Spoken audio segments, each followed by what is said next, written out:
What? Oh, never mind me. Just doing my job. Is it okay if I start? Please do.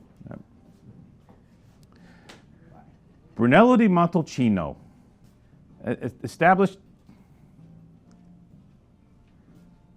Glad he's gone. Seriously. Castello Giulio. This is a label that you haven't seen around. I think maybe the first time in America for this label. So this is Federico Nanetti. Now, you don't know his name either, but what we can tell you about today's offer is place. All right. Montalcino is a lot about location, location, location. And we kind of wax on it a bit. There's a lot of diversity of terroir in Montalcino, and it creates a scenario where you do have some top players, some legendary wines being produced in 3 or 4 different sectors in Montalcino. And the key is, are you there or are you not there? Because there's even more okay terroir in Montalcino where you can make a perfectly good Brunello di Montalcino, maybe occasionally a great one, but can you swing for the fences every year? And today is a wonderful story on terroir that isn't $1 million because nobody knows who the hell he is. So Federico Nanetti, he took over the family property a few years back. The property is in Villa Santa Restituta. That name may sound familiar to some of you big Montalcino fans. Santa Restituta is the area where Gaia set up shop to produce his Brunello di Montalcino wines, the Pieve Santa Restituta, this little mini village. And Nanetti is fortunate enough to own a big chunk of vineyard in this area. Now, it is a very specific place. Up above him, you have Poggio Antico, which is one of the highest elevation vineyards in Montalcino. Below him, you have Gaia, right? And to the side, and he shares a border with, you have Soldera, which for people that are really in the know, you know Soldera is the unicorn, Soldera and Cerbayona pretty much, are the unicorn Montalcino wines produced. Cosbos, legendary wine sells for $700 a bottle. You can't get it. He's the neighbor. Let that sink in. So this is terroir. This is location, location, location. This is another example of us giving you Bel Air real estate at a very different price.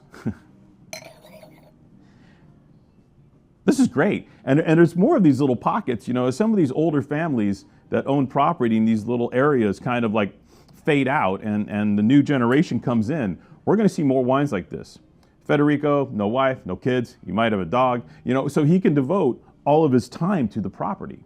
He can really turn this into something special. And he is. This is a name you don't know yet, but it's a name that you'll be reckoning with pretty soon. And it's great because that's why you come to us, right? You want the wine that you don't know yet. You want the next big thing from us. And this is us giving it to you. Winex is going to give it to you. Do people know DMX?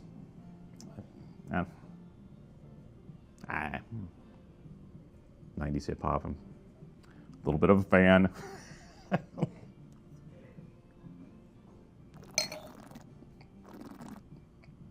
Oops, sorry, I tapped the microphone. On top of this, we have that precocious 2020 vintage.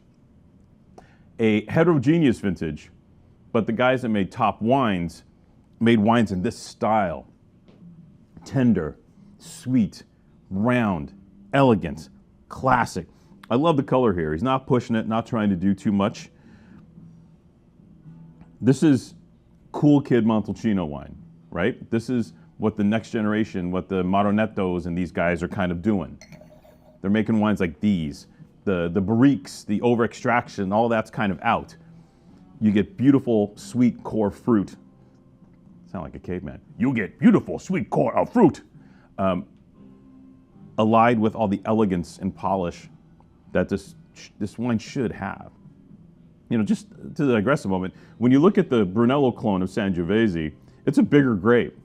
That skin to juice ratio is much lower. It's not as high as some of the Sangiovese clones growing in Chianti Classico even. So when you look at the bunches, you're like, this wine shouldn't be inky, and it's not. It's perfectly colored. This is gorgeous gear.